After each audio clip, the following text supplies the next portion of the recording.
guys have been hearing about the situation with Donald Trump concerning the Venezuelan drug boats, right? The Democrats, all these liberal people, suddenly they're advocates. They have a heart now for Venezuelan drug dealers. Now this is their latest 30 case. Oh, those Venezuelan drug dealers. How does Trump know they're drug dealers? How does he know these are drug boats? These are fishing boats, et cetera, right?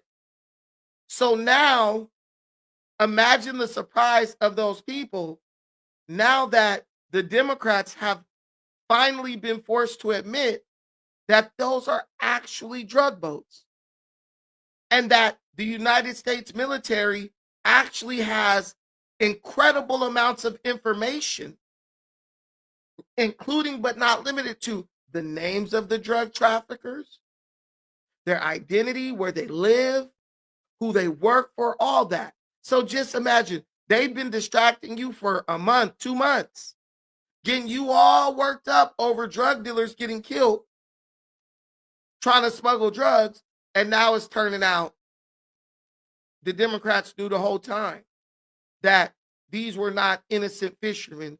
These were actually vicious, criminal drug dealers. Let's tap into this real quick. Let's talk about the whole picture here as a whole. I love this video because now you got people speaking truth to power and really exposing these Democrats. And my question is this: we could expose them all damn day. When y'all gonna stop voting for them? Because I think it's been revealed that these people don't have your best interest at heart. Well, when are you gonna realize that? Hold on one second. When are you gonna realize that and stop supporting them? Let's talk about the whole picture here as a whole. Guys, I'm losing patience on the whole thing because I think it's ridiculous that we're having this conversation, because underneath Obama, he had 500 strikes, 3,700 different individuals were killed. There wasn't a big show about this. What you guys are all upset about is the hemisphere that's working in. The hemisphere is these are drug terrorist organizations. The same people that Obama went after, some people we've been over for the last 24 years, were terrorist organizations that were wanting to kill Americans. There has been more Americans killed because these terrorist cartels drugging our streets, drugging every one of your all's streets, every one of your all's towns, every one of the audience's towns. They killed more people in 2024 on our streets than we lost in the entire Vietnam War for U.S. personnel. These are terrorist organizations that are poisoning our streets. The president has the authority to do so. The argument is it's too close to our shores. Does anybody doubt that these are terrorist organizations? Does anybody have a question about these being terrorist organizations? So what's the difference between Obama attacking these individuals when they were deemed terrorist organizations in the Middle East versus the ones that are here right now poisoning our streets? That's what the whole conversation is about. That's the deal. I can report to you what Pennsylvania Senator John Fetterman said today, who went into a classified briefing and came out and said, we know exactly who's on the boats. We know exactly what they're doing. We know exactly what they have. It's all real, but we can't ever let you see it. These are classified briefings, but you have a United States senator of the president's opposition party saying, I got a briefing, I saw the intelligence, and we know exactly what we're doing. You know, they lied for months. It was about fentanyl. If you want to call John Fetterman a liar, go ahead. That's what he said. It's a lie that fentanyl comes from Venezuela. And then they corrected that lie and changed it to cocaine. They can't keep their story straight. We are murdering people in foreign waters because we want 17% of the world's oil. How do you see it? Boy. So once again, we got to talk about another left-wing liberal Democrat Party fear-mongering. Who's, bombing. Coming into the country, that they're killing innocent people. Oh God, right? This is what they're saying on liberal television. On fishing boats, or what look like fishing boats. And now the Trump administration is saying that they care so much about stopping drugs from coming into the country that they're going to bomb the guys on a fishing boat. Clearly, you see in the news, bombing fishing boats in the Caribbean, saying they're drug cartels, things like that, where it's like, well, are things careening a little bit off here? Do we need checks and balances? Yeah, checks and balances, right? Checks and balances, the same checks and balances that these people never asked for when Obama was in office and he was drone striking American citizens left and right in the Middle East with no due process. Military exercise heading into some kind of extended military exercise around Venezuela or in Venezuela. Yeah, absolutely. I thought it was pretty comprehensive, and this idea, some things out in the media, it's kind of putting out this that the military is just picking off any boat that comes across. That's just not true.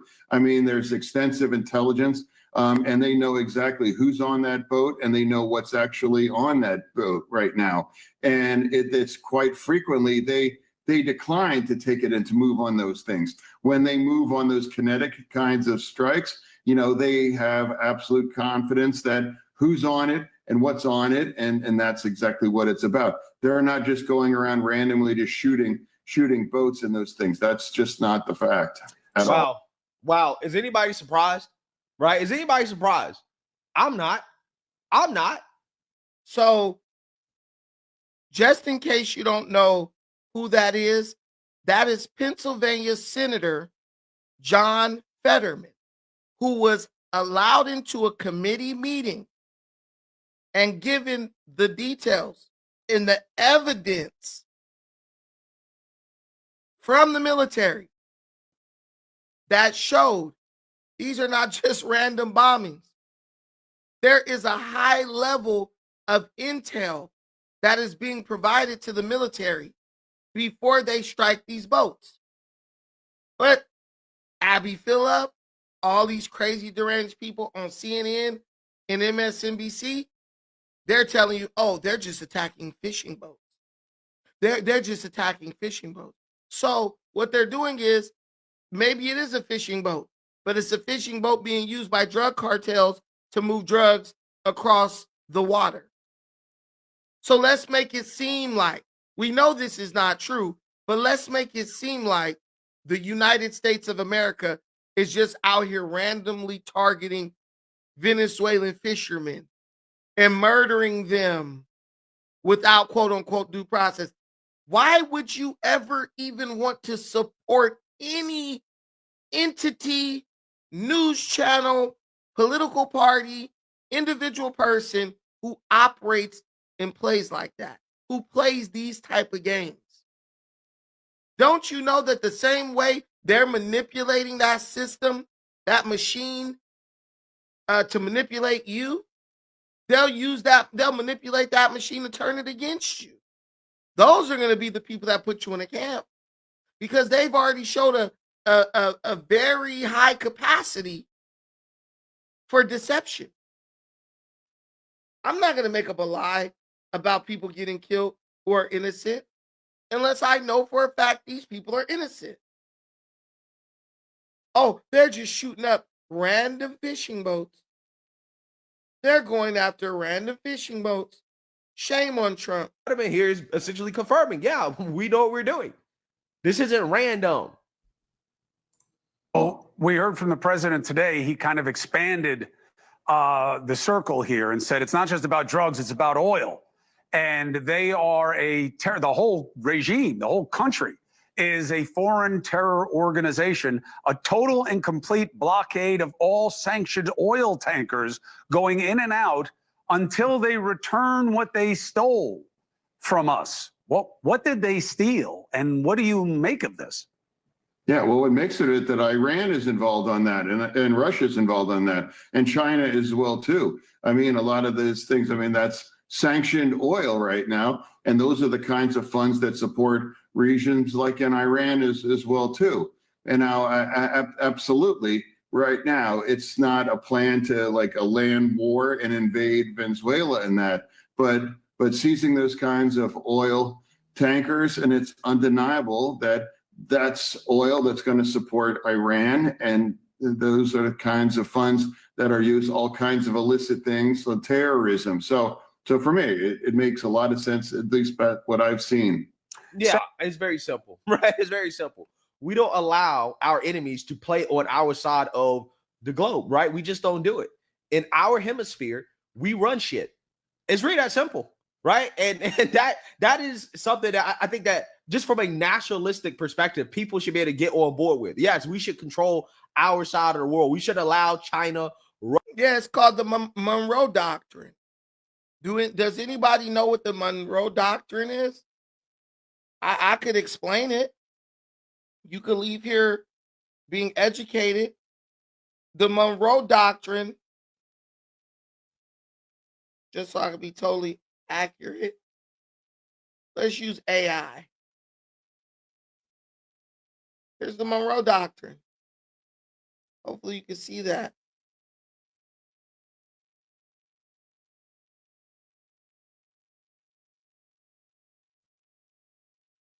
The Monroe Doctrine, declared by President James Monroe in 1823, was a U.S. foreign policy asserting that European nations should not interfere in the Western Hemisphere. So you can't say it's racist. You can't say it's racist.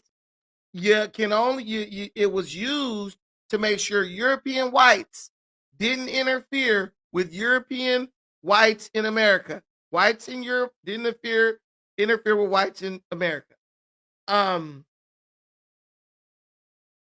that the Americas were closed to further colonization while the U.S. would stay out of European affairs. Its core principles were separate spheres of influence, non-colonization, and non-intervention, aiming to protect newly independent Latin American nations and U.S. interests from foreign control, evolving over time to justify U.S. regional dominance and intervention like the Roosevelt Corollary.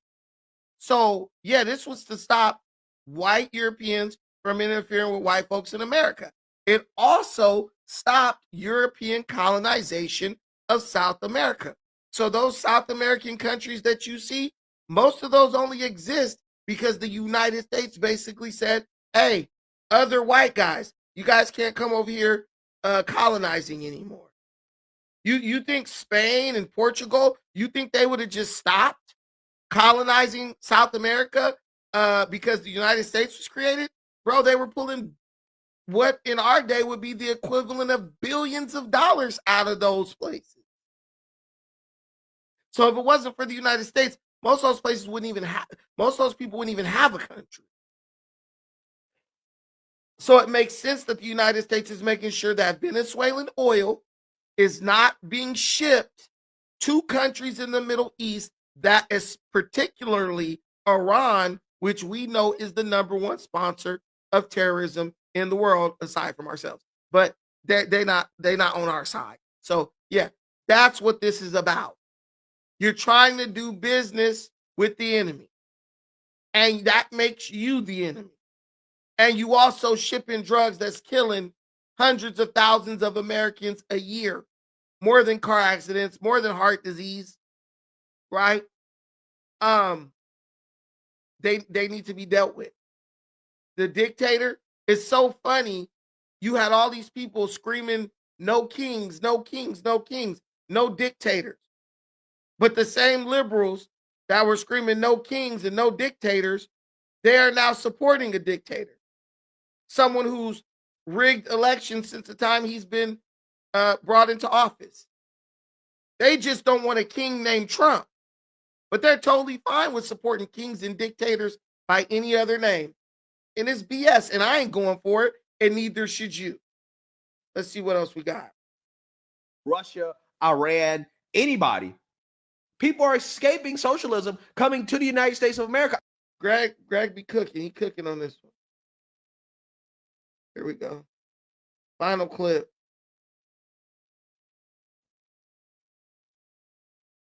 Presidency, and he was using drone hit.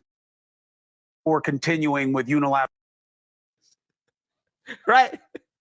Oh, so right here, John Fetterman's going to talk about how these same people who have a problem with Trump striking drug boats and drug dealers, they had no problem with Obama when he was bombing and killing American citizens in the Middle East without giving them due process. Let's watch the clip, and I'm going to give you a little bit of the history about how Barack Obama sanctioned thousands and thousands of drone strikes. I think Obama might have did over 7,000 drone strikes. Hold on. How many drone strikes did Obama authorize?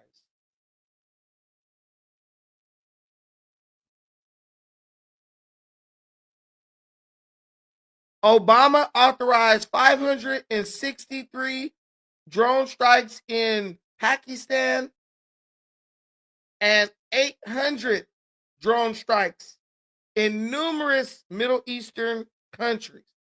So it wasn't 7,000. That was a bit of an exaggeration. But bro, Obama authorized drone strikes in Yemen, Pakistan, and Somalia. So now we're connecting the dots. When Obama was drone striking those Somalians, he was probably killing a lot of the family and friends of the people he eventually let over here. So it's no wonder they hate America. See, it's always some bull crap. All those drone strikes Obama did, nobody cared. Obama killed Americans, didn't give them a trial, didn't give them due process, just killed them. And nobody had a problem with it. And that's what Fetterman is going to talk about. That's the goal, okay? So, it is what it is. Senator, why were you not willing to go along with Senator Rand Paul, a Republican obviously, and other Democrats with his war powers resolution to require the president to come and make a show to the Congress before continuing with unilateral military plans and actions? I think what's happening right now is consistent. I think that, to me, it's not unreasonable to compare that to what President Obama has been doing during his presidency. And he was using drone hits, and he took out thousands of people and terrorists. And I, of course, if I was in the Senate at that time, I would have supported those as well, too. That's the president, and you have some kind of discretion and kinds of things. Now, I don't think anyone in the Senate would support like a full-on land invasion or putting American boots on in Venezuela. But currently out right now, that's not what's happening. And there is extensive cooperation with nations in the region. And these are not just random strikes. They know exactly that it's in, and that's not, and again, it's been very clear that they decline on often kinds of boats when they can't be absolutely sure exactly what's on it and who's on it, including no women and children or anything. I get you with what you've seen, that you have more comfort that they're following the evidence right now. Of course, their problem is they haven't been making any show of evidence until very recently with this meeting and a couple of others. The difference, with President Obama and my personal opinions about how that war was prosecuted aside, he did have the 2001 and 2002 authorizations for use of military force. And he expanded the hell out of that. Like, come on, Chris. Yeah, Chris Cuomo is a piece of crap. Obama. So I now remember where the 7,000 figure came from. Obama killed over 7,500 people with drone strikes, civilians, not the terrorists. Obama killed about 4,000 terrorists and killed 7,500 civilians. But nobody cared. Nobody even mentioned it. Nobody brought it up. None of that, including U.S. citizens who didn't get due process. That's what you said. Due process, right? We're not giving the drug dealers due process. We're not giving the illegal immigrants due process. Where were all these old people doing no king's protest, screaming about due process, all this absolute baloney? Where were they under Obama when they was still old? They didn't care about due process back then. They only want to use it as a weapon to stop Trump. And if you want to know what I'm talking about, here's your history lesson for today. During his presidency,